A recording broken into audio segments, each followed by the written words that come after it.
girl, you're something on fleek. Salut tout le monde et bienvenue sur ma chaîne. On se retrouve aujourd'hui pour une nouvelle interview où je serai en compagnie d'un jeune et talentueux rappeur. Donc on l'appelle le Molière 2.0, le Molière de la nouvelle génération. Donc je vous laisse découvrir un petit peu ce qu'il fait et après on le rencontre ensemble. A tout de suite. Pas ton family. Yeah. La belle époque, ouais.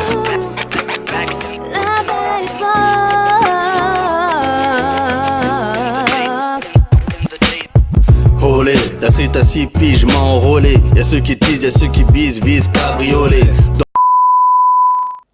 Nous revoilà, donc je suis en compagnie de Black Mose. Je vous présente. Tu vas Salut bien? tout le monde, ouais, Ça va? ça va super et toi? Oui, ça va. En tout cas, ça me fait super plaisir d'être avec toi aujourd'hui. Moi aussi. Donc, on est là pour passer un petit moment ensemble, apprendre à te connaître, ce que tu fais, que tu nous partages un petit peu ta passion, tes talents surtout. Avec plaisir. Ben, en tout cas, merci de l'invitation et c'est un plaisir. Mais je t'en prie, surtout merci à toi d'avoir répondu présent. Ça fait plaisir. Ben, en tout cas, là, aujourd'hui, on est un peu chez moi, on va dire. Ouais, dis-nous Là, tout. on est au sein du groupe Up, où voilà, je travaille également à côté de la musique. Donc là, on est dans la salle Ébullition. Donc le groupe Up, c'est le Qui groupe... est magnifique d'ailleurs. Ouais, super salle. Le groupe Up, c'est un groupe justement qui est né grâce au titre restaurant, les chèques déjeuner. Certains vont connaître les chèques déjeuner ou les tickets restaurant. Et donc voilà, c'est une grosse coopérative, une société pas comme les autres. Et donc voilà, ça fait 5 ans que j'y suis et donc la société me soutient aussi beaucoup. Donc c'est pour ça que voilà, je me suis dit je vais t'inviter chez nous aujourd'hui pour te faire c'est découvrir super bien aussi. et honnêtement, c'est rare sont les entreprises en fait qui s'investissent autant dans les passions externes, hein, si je peux dire ça, les passions de leurs employés et tout. Et franchement, je trouve ça bien. En tout C'est cas, ouais. vraiment génial. Ok, en tout cas, au plaisir et de discuter, d'échanger avec On toi. est là, on est ensemble. On est ensemble. Donc parle-nous un peu de toi. Alors, par où commencer par rapport à la musique, moi j'ai commencé au Canada. Oui, c'est ce que j'ai pu voir, tu as étudié là-bas. Voilà, j'ai fait mes études à Montréal. Et moi j'écrivais secrètement, c'était un peu confidentiel. Je pensais Pourquoi pas, secrètement? parce que je pensais pas avoir un talent quelconque en fait à la base.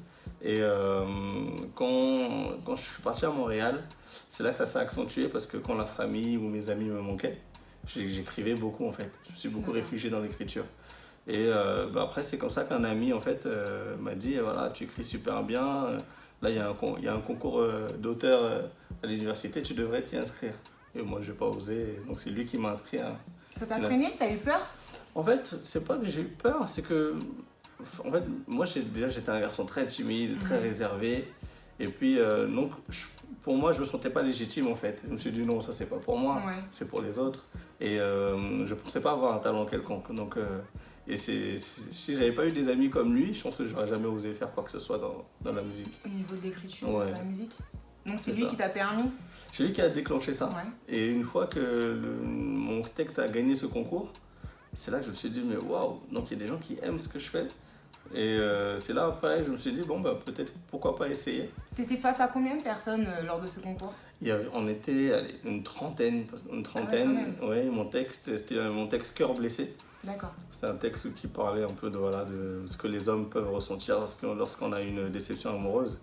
Et du coup, ça a touché beaucoup de gens, y compris les hommes et tout. Et donc c'est comme ça après que mon texte a été publié dans l'université.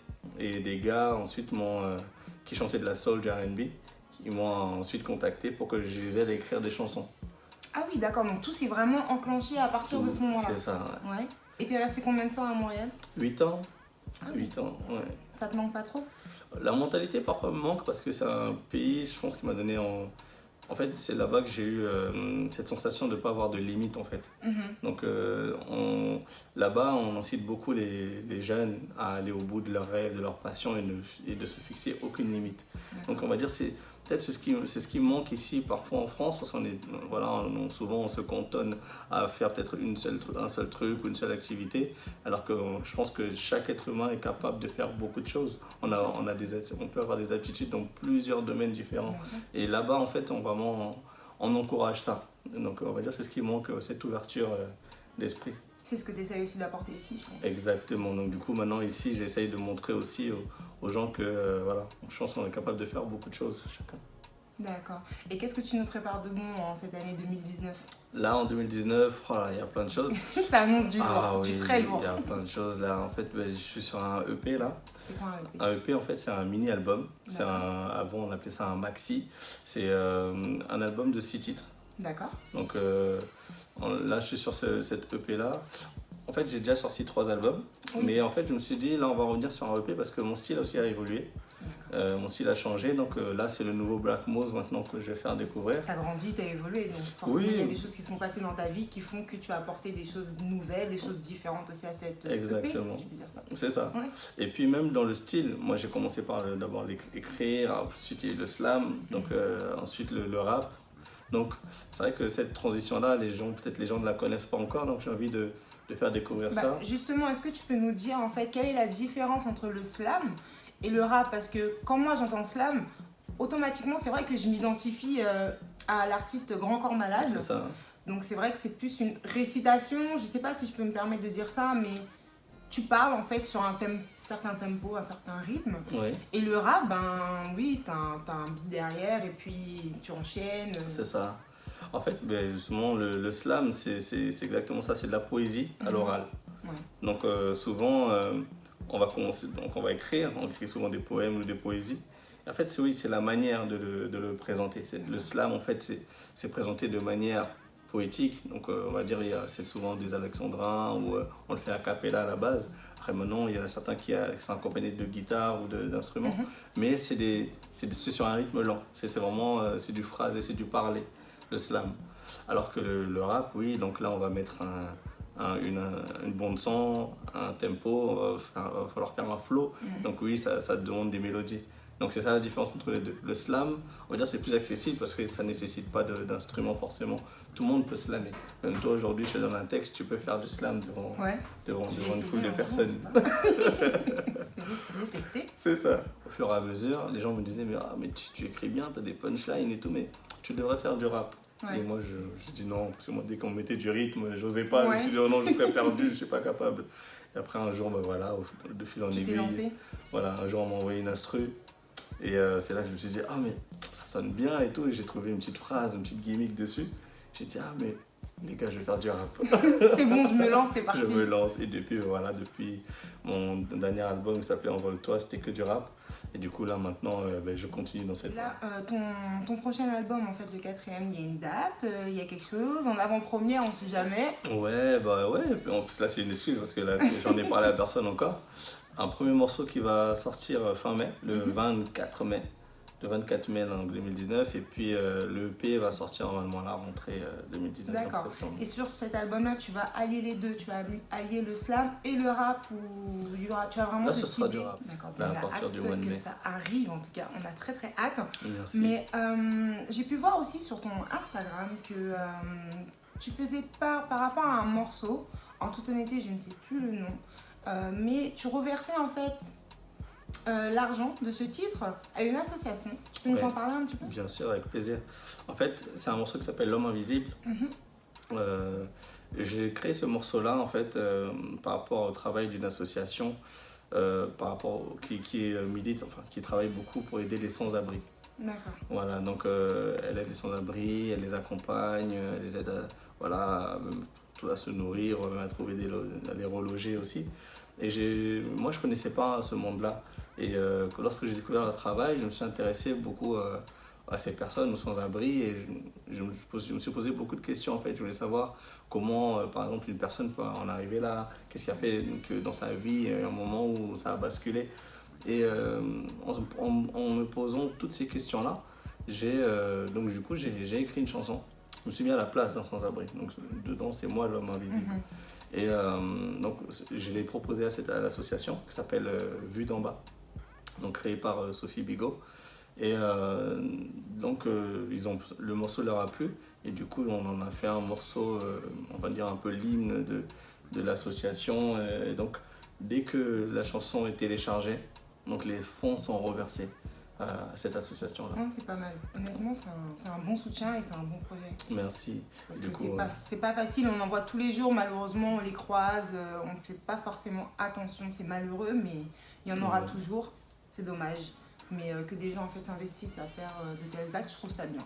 Je trouve Ouais. ça beau. En tout cas, de toute façon, je vous mettrai toutes les informations en barre d'infos. Si vous voulez aussi soutenir la cause, participer, même 1 centime, ça change beaucoup. Hein. C'est ça. Si tout le monde pouvait cotiser un minimum, bah, honnêtement, il y aurait tellement de situations qui seraient différentes dans le monde. Donc, je vous mettrai toutes les informations, vous inquiétez pas. Voilà, tu sais quand même prendre du temps pour toi. Oui, bien sûr. Sans parler de tes activités autour, mais vraiment pour toi, pour ta personne. Tu Non, arrives à prendre ce temps? Bien sûr, c'est nécessaire. C'est Quand même, nécessaire. ouais. Parce que même c'est ça aussi qui nous inspire, qui nous nourrit. Mais c'est juste que voilà, j'ai envie. Chaque jour, je veux qu'il y ait une plus-value. Même si je suis à la maison, je vais peut-être lire un truc, je vais regarder la télé, regarder un film qui va peut-être m'apporter quelque chose. Mais voilà, je me suis fait cette promesse-là depuis que j'avais 19 ans. Et je me suis dit, allez, chaque jour maintenant dans la vie, j'ai envie d'apprendre, de profiter, de m'améliorer aussi en tant que personne. Donc voilà, je continue ça et je savoure ça en fait tous les jours. Et tu te vois comment, dans, on va dire, dans 5 ans, 5-10 ans, tu te vois où? Tu te vois comment? Ton évolution même personnelle, hein? Ouais. Comment tu te vois? Déjà, niveau musique, j'aimerais bien, pourquoi pas, produire d'autres artistes encore et faire grandir mon label et aider voilà, des artistes à se développer. J'aimerais bien, pourquoi pas, avoir une boutique de vêtements, Black Moss Brand, et voilà, et toujours évoluer avec le groupe Up et pourquoi pas même, je sais pas moi, proposer de nouveaux services encore, parce que là, il y a beaucoup de potentiel ici au groupe Up encore et je pense que j'ai pas encore peut-être montré encore toute l'étendue de ce que je pouvais proposer. Donc ouais, je En pense fait, que c'est vraiment développer ce que tu as déjà aujourd'hui Ouais, c'est et ça, le en fait. monter au maximum. exactement, Ouais, ce serait ça, faire grandir les choses. Là, tout est en place, il n'en reste plus qu'à faire grandir. Qu'à faire évoluer les choses. Ok, et une question aussi, au niveau de l'écriture, en fait, quand tu écris, ça se passe comment? T'es isolé dans une pièce ou tu sors, tu vas te balader, Enfin, je sais pas, tu vois, comment ça peut se passer pour toi dans ta tête quand tu décides en fait d'écrire un texte.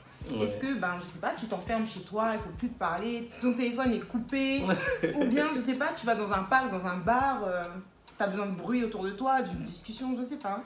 En fait, non, en fait maintenant, c'est vrai que ma technique d'écriture, enfin mon processus d'écriture a évolué avec le temps. Avant, effectivement, j'avais besoin d'être enfermé tout seul dans ma chambre. Me parlez pas. Personne ne me parlait, il fallait pas être dérangé. Et j'écrivais souvent la nuit, souvent le soir parce que c'était calme. Mais maintenant, on va me donner un thème. Et je pense que maintenant, je suis capable d'écrire vraiment à tout moment. J'écris beaucoup sur mon portable, voilà, dans mes notes et tout. Dès que j'ai une idée, une punchline ou quoi, tu la notes une tout de rime, suite. je la note tout de suite. Et après, au moment où je veux commencer à écrire une chanson, là, je me pose et je prends peut-être toutes mes notes. Et selon le thème voilà, du moment, je vais aller piocher dans toutes mes notes et je vais ensuite Ouais, faire quelque t'additionnes chose. tout ça, quoi. C'est ça. C'est toi qui finalise ton texte ou tu demandes conseil, tu demandes l'avis à d'autres personnes autour de toi pour dire est-ce que tu valides, qu'est-ce que tu en penses ou c'est vraiment tu prends cette décision-là de toi-même? Je demande toujours l'avis. C'est vrai que moi, quand je termine quelque chose, on dirait, je suis chez moi, je suis tout excité. Je dis, je suis trop content d'avoir fait ce texte-là, waouh et tout. Et j'ai envie de partager ça avec quelqu'un. Donc souvent, ça va être l'entourage proche. Je pense à DJ LGVK qui m'accompagne toujours, Ludo, Sophie Bigot aussi. Et voilà, et d'autres proches. Mais je demande toujours quand même l'avis. Qu'est-ce que tu en penses de ça? Est-ce que tu penses que je pourrais ajouter ça? Donc parce que moi j'aime bien prendre des risques en fait dans ma musique. C'est toujours de faire évoluer, d'essayer des choses que j'ai jamais encore tentées. Donc oui, des fois avant de publier ça. Oui, comme ça, est-ce que voilà.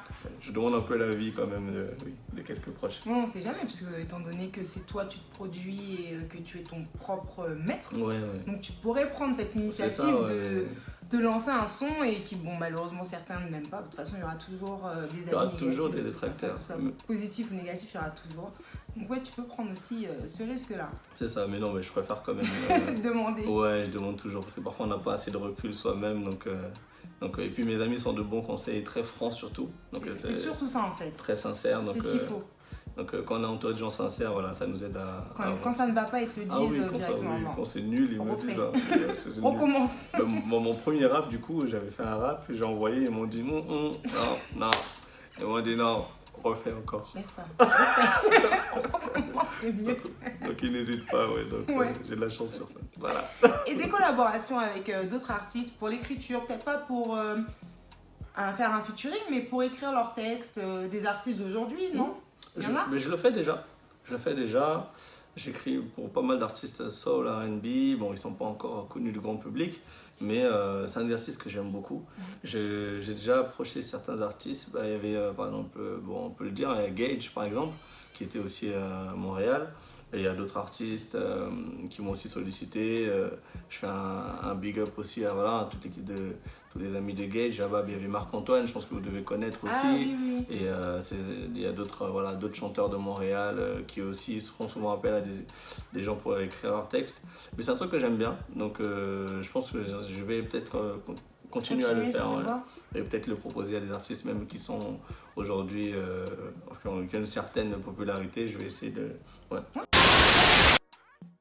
D'accord. Et au-delà de ta musique, tu as aussi une maison de disques, En fait, j'ai maison créé de production. Oui, j'ai créé un label Mhm. qui s'appelle Patron Family. Donc ça fait maintenant, ça va faire 5 ans. En fait, j'ai d'abord créé une association et maintenant il est passé en entreprise. D'accord. Et donc grâce à ce label-là, donc je m'autoproduis déjà. Parce que je voulais trouver un moyen pour être indépendant et produire ma musique comme je Librement. Voilà, librement, comme je voulais, quand je voulais. Et du coup, ça m'a ouvert voilà, plein de portes. Et aujourd'hui, maintenant, je suis aussi en capacité de pouvoir produire des artistes. Ok. Et on a pu voir aussi que tu avais une marque. Oui, que je porte ici. Voilà. Là, je Vous porte pouvez voir. un des modèles, c'est le modèle You and Me. En fait, la marque, elle est inspirée de ma musique. Donc, c'est Sophie Bigot qui elle, justement, c'est elle qui dessine mes pochettes d'albums. Justement, Qu'on peut je vais voir vous ici. montrer juste là. C'est elle qui avait fait cette première pochette pour mon album On ne vit qu'une fois. Et du coup, en fait, on s'est rendu compte que les gens aimaient bien les visuels. Et, Ouais, c'est très fluide, très léger, j'aime beaucoup. ouais, c'est vrai. c'est beaucoup de poésie. Je vous avoue que la première fois qu'elle m'a montré ça, Sophie, T'as pas accroché. ouais, en fait, j'ai eu du mal en fait, à rentrer dedans. J'ai dit, mais Sophie, t'es sûre et tout, les gens vont pas trouver ça bizarre et tout. Et justement, c'est bien parce qu'elle a pris le risque de me montrer ça, parce que ça changeait vraiment de l'univers. Tout à fait, du même avec le rap, etc. Voilà, ça n'a rien ça à n'a voir. rien à voir. Ouais. Et c'est elle qui m'a poussé vers ça, à vouloir justement casser un peu les codes. Et du coup, j'ai accepté ça. Et maintenant, aujourd'hui, oui, voilà, on garde la même équipe. Et, Non, mais j'aime bien. et C'est elle, fluide, c'est léger, non, c'est bien. Et puis ça définit un petit peu, tu sais, tout ce qui est poésie. c'est ça, On se retrouve. Honnêtement, dans ce dessin, on te retrouve. c'est On te cool. retrouve pas mal. Bon, ça fait Et plaisir. on peut le retrouver où, cet album? L'album est disponible partout, sur toutes les plateformes digitales, donc iTunes, Deezer, Spotify. Il y a tous mes albums, vous tapez Black Mose, il y a tous mes albums. Et oui, pour revenir donc à la marque, et, donc chaque chanson, enfin chaque modèle correspond à une chanson. Donc on a plusieurs modèles que vous pouvez retrouver même sur le site Black Mose Brand, donc le site de la marque. Vous inquiétez pas. Black Mose Brand. Et du coup, voilà, vous pouvez même maintenant commander des t-shirts, des pulls, et des mugs également, et des posters. J'ai tout. Voilà. Je On a tout suis ici. vraiment équipée, vous savez même pas. Donc il y a les mugs également. Celui-là, c'était justement la pochette de Envole-toi. D'accord.